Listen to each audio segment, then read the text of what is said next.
Welcome to Vibrant Publishers podcast, where we interview experts in various fields to share their insights and knowledge with our listeners.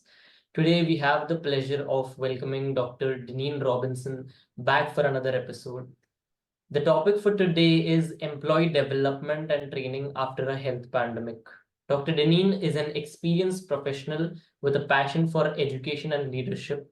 She has developed and facilitated courses and seminars in various fields, including marketing, human resource development, organizational behavior, change management, and owns a consulting company in Montgomery County entitled Strategic Creations.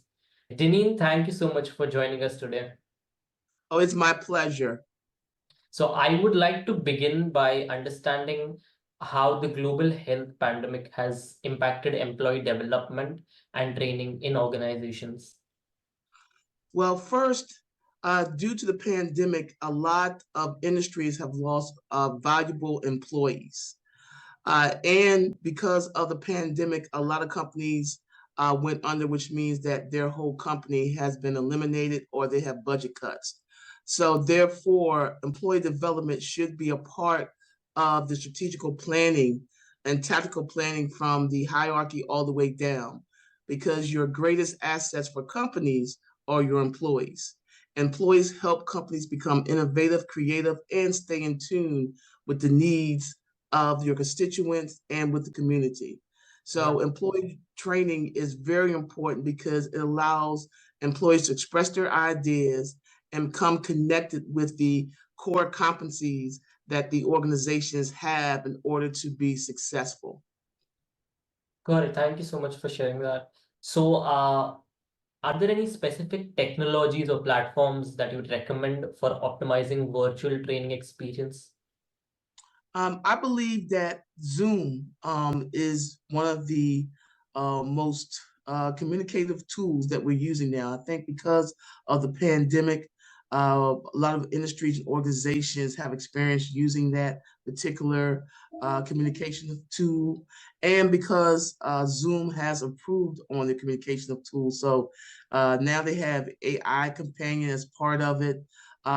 They have captions, because you want to make sure that anytime that you use a communicative tool, that you use a communicative tool that everyone feels comfortable in, and also that includes individuals with disabilities. Got it.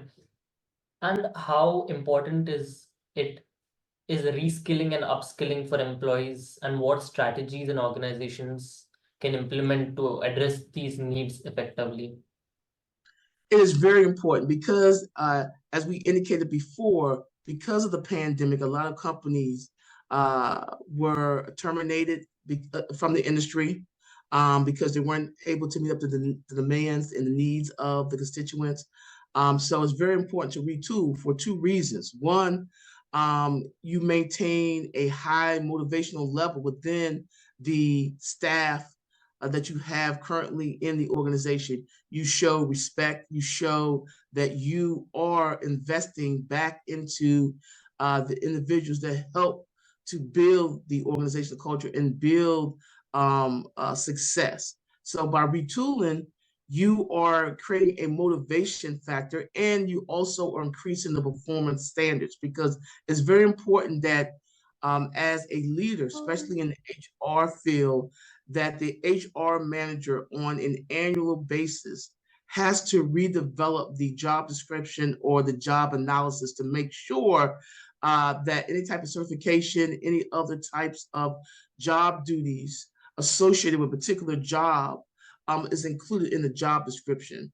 Because when you are retooling, you want to make sure that you are creating a job training that is going to be effective, and something that once the employee learns those skill sets, are able to immediately implement those new strategies and those new learning methods right into their actual jobs. Right, that's important to do as well. Now, for our audience, could you share examples of successful reskilling or upskilling initiatives? Yes. So, for example, in my current position at Prince George's Community College, we transform transferred from, or we switched from using Blackboard learning management system to Canvas. Canvas learning management system is one of the most significant and most up-to-date LMS, which stands for Learning Management Systems. And with Canvas, you're able to connect with our students. We're able to send personal um, information to our students and record videos and recordings of our voice, for example, to welcome them into a class, to let them know, to get more personal information from our instructors, to be able to connect. And so knowing that the institution budgeted and trained everyone that was affiliated with Prince George Community College. That includes, the community. That includes the staff, the faculty, our contractors, so that everyone was able to transition from Blackboard to Canvas in a successful manner. And also because you want to make sure that when you offer training and employee development, you want to make sure that your IT is able to be mobilized. So I can, by my smartphone, I'm able to grade papers through my smartphone. I'm able to download textbooks on my phone. So I'm able to take my class with me mobily. So if I'm traveling somewhere, everything is stored on electronic database, and so I'm able to access it. So I don't have to load or books, and I can still stay connected. I can be visiting someone and still stay connected, and be able to communicate with my colleagues and with my students via my cell phone. So it is more attributes and more connections with the students. And so as a higher education professor, it's very important that I stay connected, that I'm able to provide immediate feedback and provide some type of connectivity to my students. Understood. Now, from the organization's point of view, how can they prioritize employee well-being while also focusing on professional development? Well, one of the things that we started to talk about during the pandemic was mental health awareness. And so now a lot of companies, especially big companies, have what they call EAP programs, employee assistant programs, where they can bring individuals such as, for example, a company that I work for, they are partnered up with Kaiser Permanente. So they come in and they show us mediation techniques to diffuse conflict that you might have. They also tell us or show us how to meditate. So one, it would keep your staff healthy, and also to have them have what we call a positive emotional intelligence. Because if you can control your emotions and you can control your stress level, you will be a better employee, and also you will be a more positive employee and a healthier employee. In addition, we are working with various consultants that come in and are able to show us how to have a more of a connection with our students. And so training is very important, and training can be done in-house, as well as bringing others that we're going to outhouse or outsource, what we say, for constituents. So it's very important to make sure that the first item that has to be on the table is that employee development and training has to be part of the budget. You cannot leave that particular part out of your budget, because it's very important. Because if you don't have the crucial employees working with you, then you're not going to have competitive advantage over your competitors, and you're not going to have sustainability for now and for the future. Understood. Even if they implement these practices, how would organizations, or what metrics or indications should organizations use to track the success and impact of their initiatives? Yes, anytime that you implement any type of changes, you have to have an evaluation system. You have to have data matrix. So, Right. for the example that I use about having a partnership with Casa Permanente, based on having faculty or staff or employees be involved in the mediation and also meditation technique programs, one of the things you can look at as an HR manager is to see the attendance rate. What is the attendance rate? What is the amount of time that employees or staff are spending away from their jobs that are sick? So you can look at that. So that's one way that you can look at. Also, you can look at the number of people that are now committed to joining committees. Is there increase? Just like every year or every semester, you have administrators in higher education. They're always looking at enrollment. They're always looking at continuing students, the students rolling from one semester to another. You're looking at expanding programs.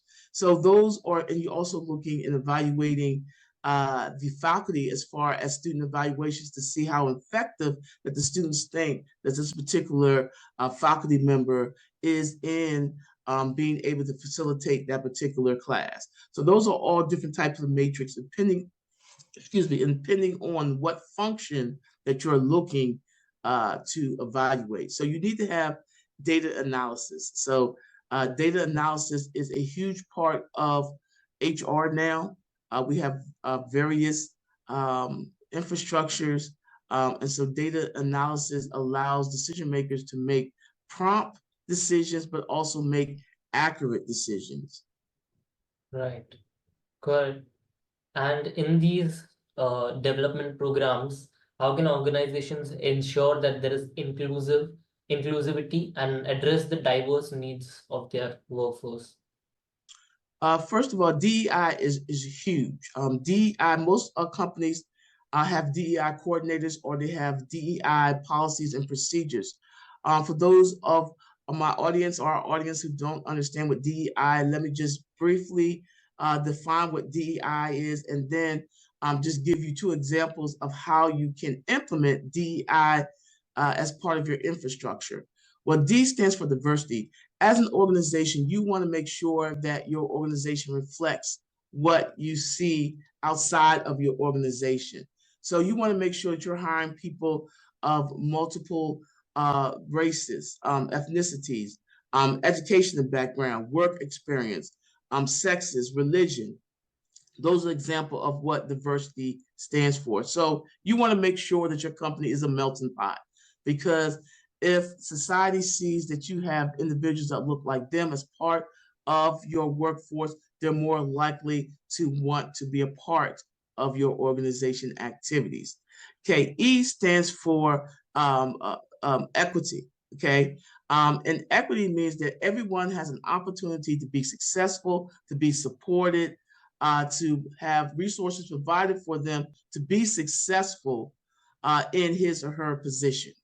Okay, inclusion means that everyone has an opportunity to express his or her opinion. Everyone has an opportunity to feel like they're part of the success of the organization. So you want to include everyone as far as having committees, having feedback, being a part of promoting and building up the success of the organization. So I describe it like this. If you're going to a Thanksgiving dinner, okay, diversity is that you want to include everyone that's part of your family, everyone that maybe doesn't look like you, okay?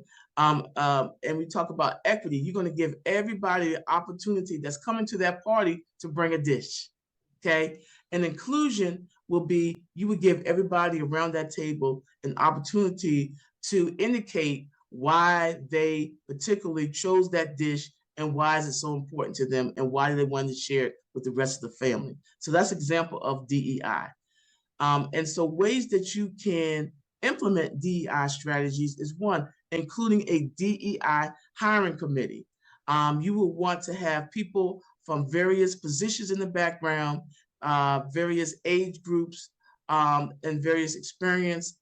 So they can be a part of the hiring committee, and they can come up with ethical questions that can be asked, and they can be a big part of interviewing these potential candidates and evaluating them based on the criteria to be accepted for that particular position.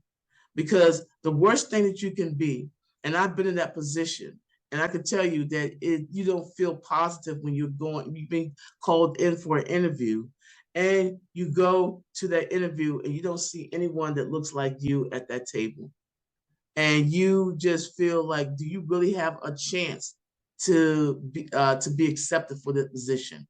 So you want to make sure your company has a DEI statement. So just like you have a vision statement, the vision statement tells a little history of where the company is going to go, how they're going to travel, where they are now, and where they're going to forecast or predict where they're going to be in the future. A mission statement basically is why does the company open its doors? What is their mission? What is their service? Or what are the products that they're going to sell and promote to help society? Okay, so you need a DEI statement to say how the company or how the leaders in that company are going to promote diversity, and what does that look like to them? Correct. Thank you for sharing your insights on the topic of DEI. I think that's a very important topic for the audience members as well. And now my last question for you is for the future. And what trends do you anticipate in the field of employee development and training in the coming years, considering the lessons learned from the pandemic? One, I believe that recruitment and selection is going to be a very part of employee development and training. I think companies are going to expect that potential candidates have to be more well-rounded. They're going to have to be multitask. They are going to have to be able to be effective in their position. They have to be able to work in groups, because no longer is this country a individualistic society. Is now based on best practices application. We are more of a group oriented. So you're gonna have to learn. You have to know how to work with various peoples of various backgrounds and various positions in organization. Also, you're gonna have to do job redesign. You have to be able to motivate, and also be able to create more interesting tasks, job duties, so that people will not get bored and they will continue to learn. You have to be able to increase your performance standards. So that means that annually job descriptions are going to have to be analyzed to make sure that the actual accomplishments, are correlated to the job descriptions. Okay. Also, employee safety is going to be a part of employee development and training, because it also enhances the results of job analysis. So, again, you have to make sure that you identify dangerous working conditions, and also that you provide opportunities for employees when they do go into a brick and mortar building, that they feel secure and safe. So a lot more security features are going to be part of employee development and training. And I believe that also alternative work schedules. I have the great capability to be able to work for two great higher education institutions, and including having my own consulting company, I am able to work from home. But companies are going to have to start being more resourceful and more creative in creating alternative work schedules, so that you can attract the best and potential candidates to want to apply for vacancies in your organization. And one of the last things that I want to talk about is compensation. Compensation is going to have to be evaluated and understood by senior leaders. How can I create more revenue? And so they might have to start to venture in creating their own training programs and creating their own internal resources to be able to pay for high talent. So compensation is going to be huge. And so they're going to have to find ways to be creative and making sure that if you want great talent, you have to pay for it. Right, got it. Thank you so much, Dr. Denean, for taking the time to join us today and sharing these valuable insights. Thank you very much for inviting me. And for everyone out there, please make sure that you look at our wonderful books for Vibrant Publishing Company, because we do have a great HR and employee development and training and DEI books that were developed by great colleagues of mine. So please go to the website and purchase our great books. Thank you so much for the kind words, Denean. And to our audience, I'm sure you found the podcast informative and insightful. Thanks once again. Everyone have a great day.